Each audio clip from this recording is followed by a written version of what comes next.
Prodi Sastra Inggris ini akan ada event workshop. Workshop apa yang dibahas ya, pelaksanaannya kapan, speakersnya ada siapa aja, termasuk biayanya nanti kita bakal bahas. Tapi sebelumnya kita sapa dulu dong ya. Sebagai penghuni Prodi Sastra Inggris, silakan ada Pak Tatan, ada Bumia juga, sehat ya Pak ya. Alhamdulillah. Silakan disapa Sobat Hits dong. Halo Sobat Hits. Semua hits ada di sini tentunya ya. Pastinya. Oke, nah ini mikrofon Pak Tatan sama saya kecilin dulu deh biar ini mungkin setelannya ini terlalu tinggi banget ya. Nah, Pak Tatan kita berenergi banget gitu ya. Pak, mungkin boleh diceritain dulu nih sebelum kita ke eventnya nanti gitu ya. Prodi Sastra Inggris Unikom, dikasih tahu ini prodi apa aja yang dipelajari gitu ya. Sastra Inggris ya sebagai highlightnya deh. Nah, untuk Sobat Hits. Ya, jadi kalau di Prodi Sastra Inggris ini sekarang kan kita memang mengintegrasikan kemampuan bahasa dengan budaya, sastra dan teknologi gitu. Itu penting banget ya. Itu 3 hal penting banget. Bahasa, budaya, sama teknologi. Ini 3 hal yang sangat-sangat apa ya Pak, yang sangat-sangat inti banget, bener nggak sih? Betul. Dalam kehidupan kita, dalam kita bersosialisasi ya kan Pak? Jadi memang dirancangnya supaya apa ya? Supaya karena kan sekarang udah OBE dan MBKM juga. Jadi core-nya itu tetap di sastra Inggris gitu. Kemampuan linguistiknya juga, kemampuan kesusastraannya juga. Tapi pada saat yang sama mereka juga menjadi peka untuk ngelihat kasus-kasus kebahasaan dalam dunia teknologi itu apa aja sih? Oke. Karena ya pasti banyak banget ya Pak ya. Banyak sekarang banget. Seiring dengan majunya teknologi, tapi yang saya rasakan, mungkin Bapak dan Ibu juga rasakan, kadang-kadang kemampuan bahasanya itu tidak bisa mengimbangi, benar nggak sih Pak? Betul sekali. Jadi udah keren banget postingannya, aduh bahasanya sayang sekali saudara-saudara ya Pak ya. Jadi disitulah kami hadir untuk membantu menyadarkan peka bahasa. Peka bahasa itu ya, bahasa dan budaya itu menunjukkan value kita, kualitas diri kita. Betul. Benar ya Pak ya? Setuju banget ya Pak ya. Lama-lama jadi konsultan juga. Tapi benar loh, jadi memang ini harus ditanamkan dari usia muda, termasuk anak-anak muda, anak-anak kuliahan ya, teman-teman mahasiswa-mahasiswi itu harus dibiasakan untuk ya itu bisa berbicara yang baik, berbahasa yang benar juga gitu ya. Betul. Bahasa Inggris juga harus dikuasai, karena kita pun harus sadar diri, benar nggak sih Bu? Mungkin Ibu boleh nambahin juga nih ya. Kita harus sadar diri kalau kemampuan bahasa Inggris di Indonesia ini masih terbilang ketinggalan sama kemampuan bahasa Inggris negara tetangga. Mereka pun sebenarnya kan punya bahasa masing-masing. Kita kan bahasanya bahasa Melayu ya.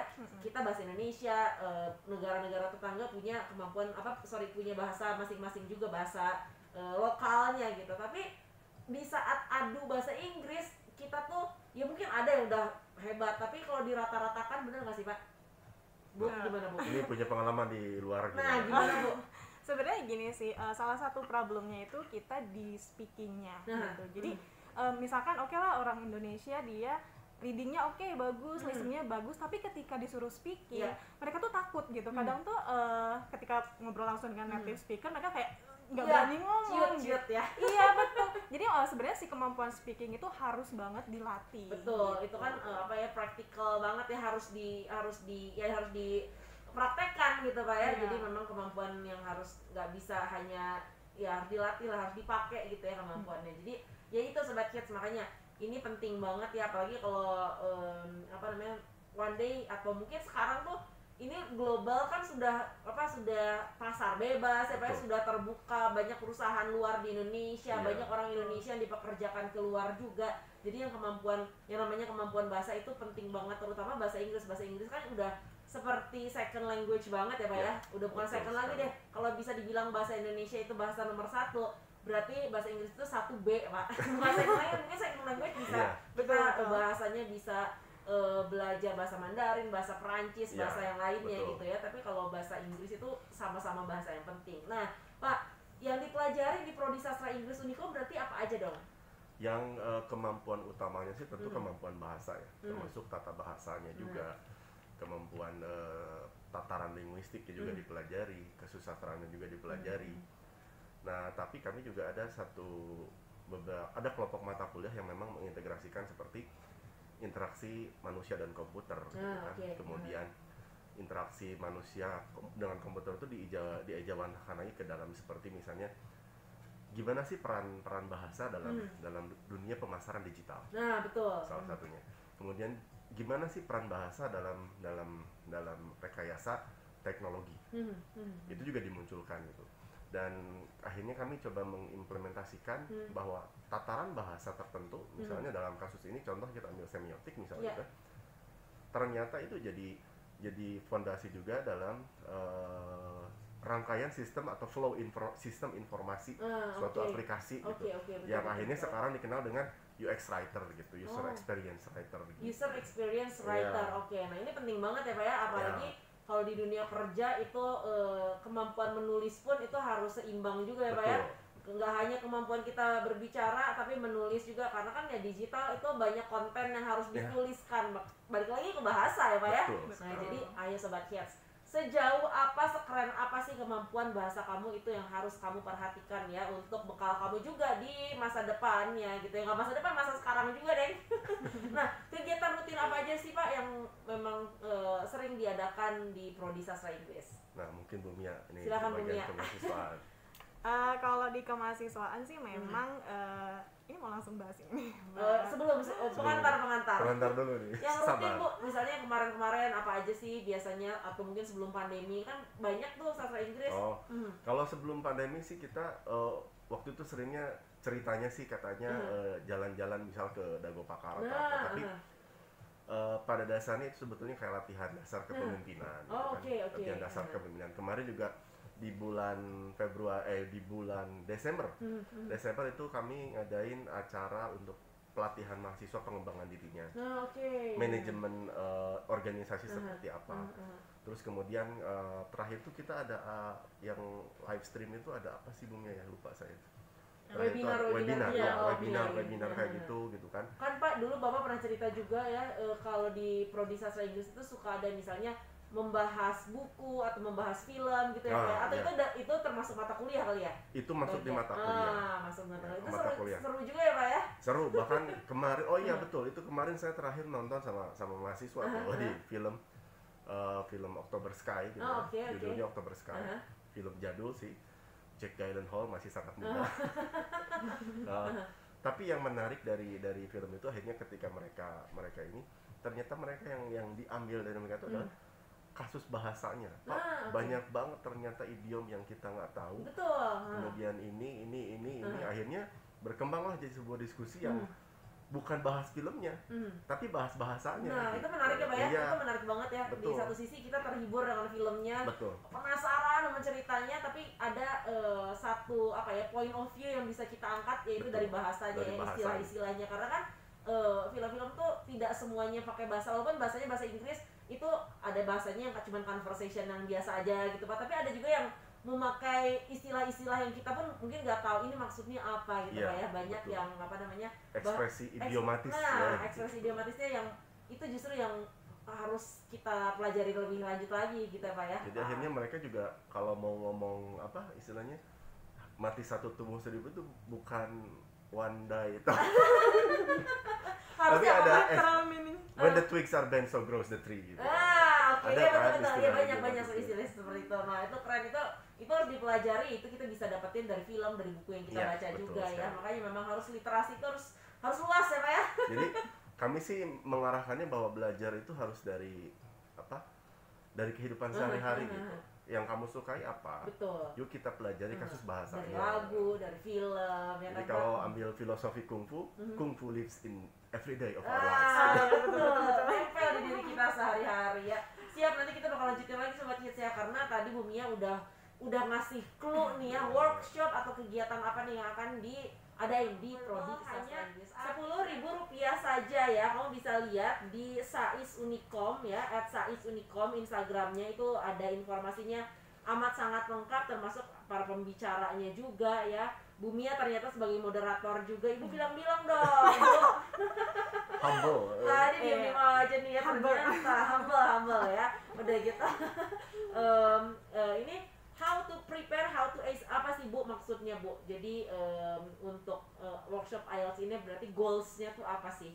Jadi yang pertama itu adalah tentang persiapannya. Bagaimana sih karena IELTS itu kan untuk beberapa orang yang belum familiar pasti kan kaget ya kalau ini apa ini kayak nah itu harus dipersiapkan dahulu gitu. Skill-skill yang harus dipertajam itu apa saja gitu. Jadi kayak persiapan sebelum tes IELTS. Kemudian how to ace itu kayak bagaimana sih cara strategi-strategi untuk mendapatkan skor IELTS yang tinggi. Gitu.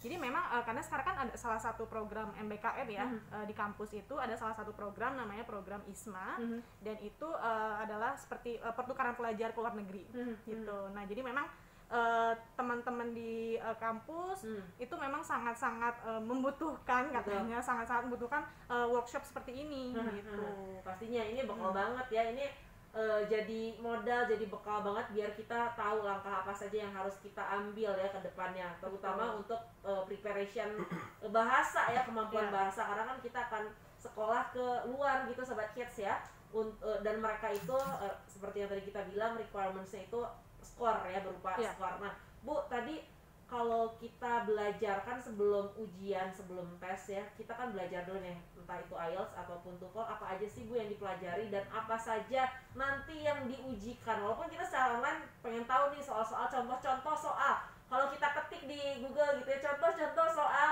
IELTS atau TOEFL pasti muncul ya, cuman apa sih Bu sebenarnya di dalam kehidupan nyatanya? Mungkin saya akan kasih salah satu contoh soal di IELTS ya, di bagian reading mungkin ya. Kalau misalnya di reading IELTS itu ada semacam fill the gaps gitu. Jadi kita ada satu reading passage biasanya lumayan panjang gitu. Dan itu nanti ada soal, kemudian ada yang blank gitu. Nah, kita harus mengisi. Dan itu biasanya tidak ditemukan di reading passage-nya. Jadi maksudnya kita harus mencari sinonimnya atau makna implisitnya gitu. Jadi kita harus mengisi sendiri atau ada pilihannya gitu Bu? Ada beberapa kita ada ngisi sendiri, namun ada juga multiple choice gitu. Jadi tipenya tuh berbeda-beda gitu. Nah itu seperti itu ya. Nah apa yang diisikan itu ya tergantung. Jadi benar-benar ada satu yang blank word gitu ya, ada kata yang hilang yang harus kita fill gitu ya Bu ya. Nah itu terus Bu, apa aja sih Bu yang harus kita latih untuk bisa menjawab soal-soal IELTS ataupun TOEFL? Apa sih yang harus, kan banyak nih sekarang kursus-kursusnya, sebenarnya apa sih yang harus dilatih? Apakah bacanya, misalnya tadi ada reading atau ada listeningnya atau apa? Kalau misalkan tentu ya yang pertama itu adalah vocabulary. Karena memang di soal-soal maupun IELTS ataupun TOEFL itu sama-sama banyak sekali vocabulary-nya gitu. Jadi memang yang pertama itu adalah vocabulary yang harus dipertajam. Kemudian juga kayak structure juga perlu gitu. Karena mungkin kalau di TOEFL ya Pak Tatan ada soal yang khusus tentang structure gitu. Jadi kayak grammar itu juga sangat-sangat penting ya gitu. Jadi basically sebetulnya yang diminta itu adalah kemampuan written expression kitanya gimana gitu, memahami konteks kata di dalam kalimat itu seperti apa gitu. Jadi memang harus kalau bicara apa sih yang harus, sebetulnya kembali ke critical thinking kita gitu. Jadi semua jawaban sebetulnya sudah disediakan, sudah ada gitu ya, semua berarti jawaban yang dinilai itu kita bisa menjawab kalau kita mengerti ya Pak ya, betul nggak sih? Kalau kita paham sama si ceritanya, si soalnya, kita akan tahu oh ini harusnya ini gitu ya. Jadi bukan hanya sekedar teorinya saja ya Bu ya, tapi memang harus mendalami gitu Pak ya. Jadi ketika kita tidak tahu pun gitu, kita harus bisa dalam tanda petik ya nebak berdasarkan bukan berdasarkan perasaan gitu, tapi berdasarkan intuisi bahasa gitu. Jadi kalau tadi dia ngomong wave, kemudian palm tree, wind, kemungkinan di pantai nih. Nah, jadi itu yang mikir-mikir ke situ ya. Kan? Jadi memang semua jawaban ada, kita harus coba ngerti dari situasi percakapan itu apa gitu. Nah itu trik juga ya Pak ya. Iya, betul. Itu trik lo beneran Sobat Kids ya. Tapi jangan banyak-banyak, nanti nggak pada nanti nggak ikutan dong. Harus ikutan dong. Pastinya kan kalau nanti akan ada pengalaman juga dari pembicara ya, bagaimana melakukan saat tesnya gitu ya. Preparation apa aja yang sudah disiapkan, waktu tesnya seperti apa, berapa lama, soalnya kayak gimana juga. Nanti semua akan dikupas ya di workshop IELTS. Jadi silahkan jangan sampai kamu tidak mendaftar ya Ini nanti saya minta izin boleh di-share juga ke teman-teman ya, terima kasih. ke murid-muridku. Nanti juga rencananya sih H-2 ya kita mau posting di web kita juga. Oke. Jadi silakan Sobat Kids ya, kamu bisa lihat di Instagram @saizunicom ya. Sais itu sastra Inggris @saizunicom. Informasinya sangat lengkap di sana ya, jamnya, udah gitu biayanya, dan juga nomor rekening ini yang paling penting ya untuk untuk bayar biar kamu bisa dapat link Zoom-nya seperti itu ya. Dan pastinya akan ada workshop lain ya Pak ya. Pastinya. Betul. Sekarang kan sebenarnya lebih mudah juga ya, nggak usah hadir walaupun online, tapi kan ilmunya diharapkan bisa terdeliver dengan baik juga. Gimana nih Bu, Bapak ada yang ingin ditambahkan sambil mengajak juga Sobat Kids untuk berpartisipasi untuk ikutan?